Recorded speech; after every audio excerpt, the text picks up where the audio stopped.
What is up, everybody? Alicia here. Welcome back to my channel. So this is the last video you're going to see from me before my trail videos start hitting YouTube. So I figured this would be a really good opportunity for me to review some of the common through hiker vocabulary that you might hear me use in some of my trail videos that are going to be starting to post soon.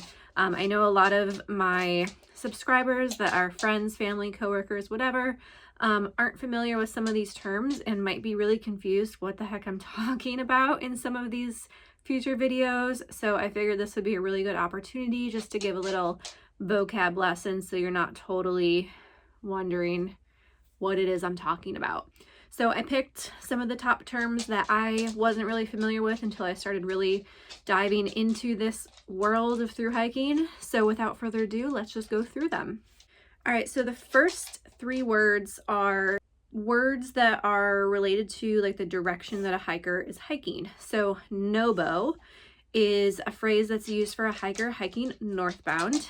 Sobo is a phrase for a hiker hiking southbound.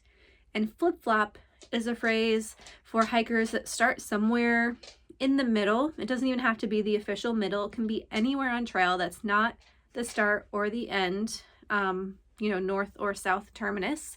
They start somewhere between that. They hike one direction and then they flip back to that same starting point and hike the other direction, thereby completing the entire length of trail. Base weight is something you've probably already heard me mention. The base weight is just the weight of all my gear that I'm carrying, with the exception of the clothing that I'm wearing on my back and my consumable items such as food and fuel. Cowboy camp is a term people use when they camp under the stars, so without a shelter or a tent covering them. They just sleep right out in the elements. Hiker boxes are boxes that are kept at certain locations along the trail, such as hostels or the like, where hikers can essentially just drop things that they realize they don't need anymore. They want to ditch the weight, they don't use it, they don't need it, but they don't want to throw it out. So they put it in this hiker box for hikers coming behind them to rummage through, and maybe a hiker behind them might find some use for the gear or the food or clothing or whatever that the prior hiker dropped in the hiker box. Hiker hunger is the insatiable hunger that a hiker will develop after a few weeks due to the incessant calorie burn that hiking every day will cause. Usually it's really hard to impossible to relieve the hiker hunger. You just eat and eat and eat. I've seen videos of people ordering like 3 or 4 entrees and eating it all and still being hungry. Hiker midnight is the term that means the time that hikers usually go to bed. So that is usually like when it gets dark or 9 p.m. or something like that. Hiker trash is the term applied to a thru hiker who has just totally been consumed by the hiker stench from sweating and just being out in the wilderness for that length of time.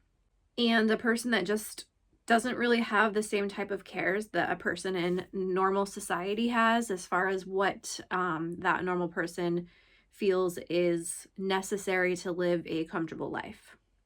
Hiker trash is usually confused with homeless people because you're living off the things that you can carry, and you do tend to kind of appear in a similar way to a homeless person. Hike your own hike is kind of like a big middle finger type phrase people will use if they don't agree with how someone is hiking, or someone tells them that they don't agree with their way of hiking. You just say hike your own hike. Essentially, it means hike the way you want to and what works best for you. A zero is a day that you hike 0 miles. So that is usually a day that you are in town, either by choice or because you have an injury and you're just taking some time off to rest or just to have fun and sort of be a little tourist in some of the fun towns along the way. A Nero is a near zero. So that is a day that you hike a minimal amount of miles. Some people say less than 7, some people say less than 5. Basically just a minimal amount of miles compared to what you normally would hike in a day. Usually Neros are days that you're hiking into town or coming out of town because you want a shorter day so that you can enjoy the amenities of town or have time to resupply. And resupply is the act of resupplying your gear, or consumables rather, mostly your fuel and your food. You can also use a resupply for getting new gear if you have things that have worn out, such as socks or shoes, or just getting new gear in general that you didn't have before. A blue blaze is a side trail that people will take. Usually there's scenic overlooks or a different mountain summit on a blue blaze. A yellow blazer is a person who uses the road to piece together sections of their hike. Usually they get a ride or drive from one section of trail to the other. The yellow blaze essentially is equated to the yellow stripe in the middle of the road. An aqua blazer is someone who utilizes a waterway for part of their hike. There is a section, I believe it's in the Smokies, that you can kayak along part of the trail instead of walking. So people who opt to do that are referred to as aqua blazers. A pink blazer is a person, usually a man, but it could be anyone who identifies as any gender, chasing a woman or a female up the trail, not to be creepy necessarily, but because they're a love interest, either on a romantic level or a physical level. I did hear another term recently that made me laugh. It was called a banana blazer, and it is essentially the opposite of a pink blazer. A purist is someone who doesn't do any of those blazer terms.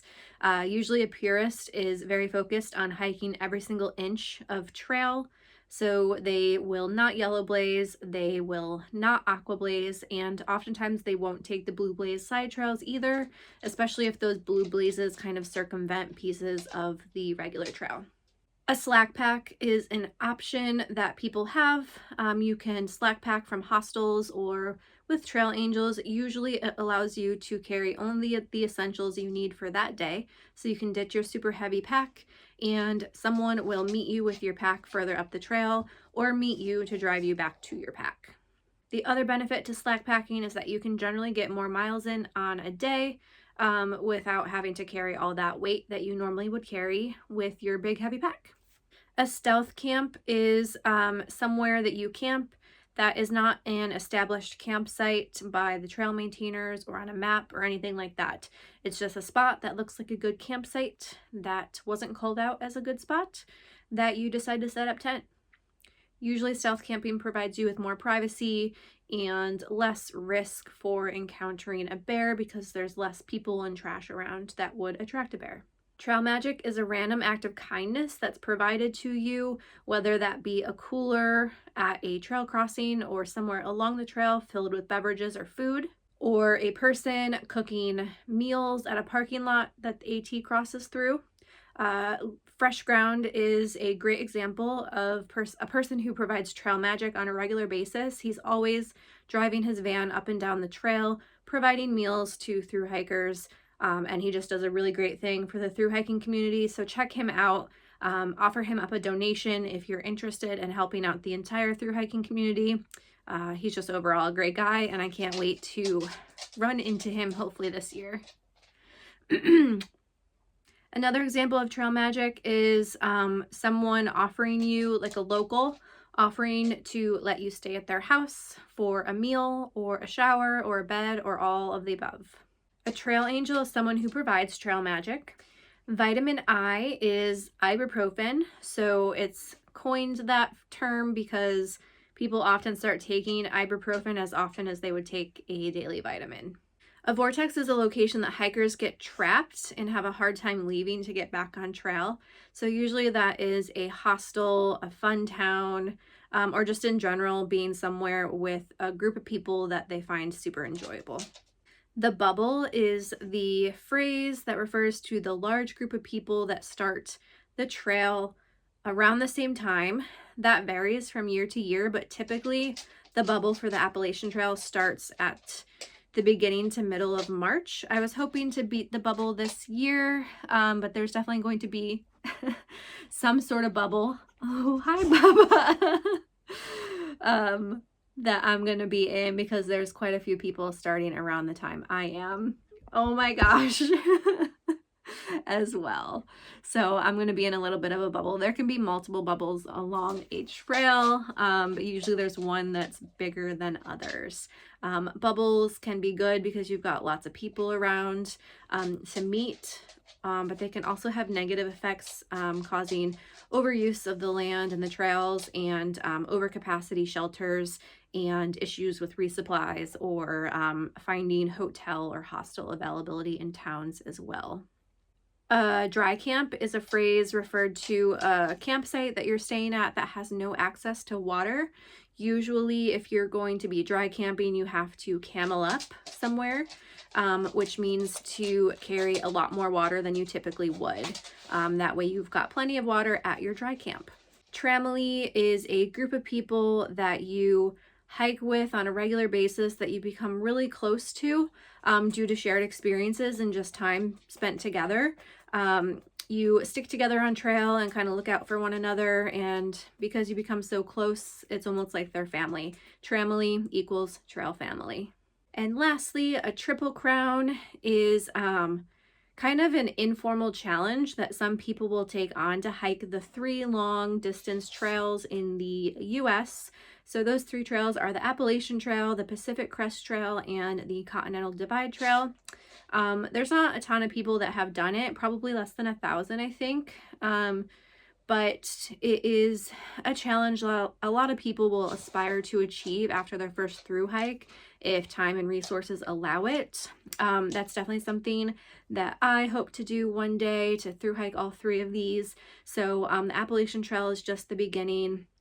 And as long as I enjoy myself and, you know, have the time and resources available, I would definitely like to hike the other 2 and eventually Triple Crown as well. So that's the general gist of the most common phrases I think you might hear me say, that you will probably want to understand what I mean. Again, this video probably was already information that people know if you are familiar with through hiking or are a through hiker yourself. But for those of you who are subscribed to me, that this is all brand new to you, hopefully this helped you out and will help you as you watch my videos from trail. So again, for everyone, be sure to subscribe and don't miss any of my trail videos that will be coming soon. Hopefully March 4th will be the first trail video coming your way. So turn on those notifications, and yeah, see you soon from the Appalachian Trail. Bye.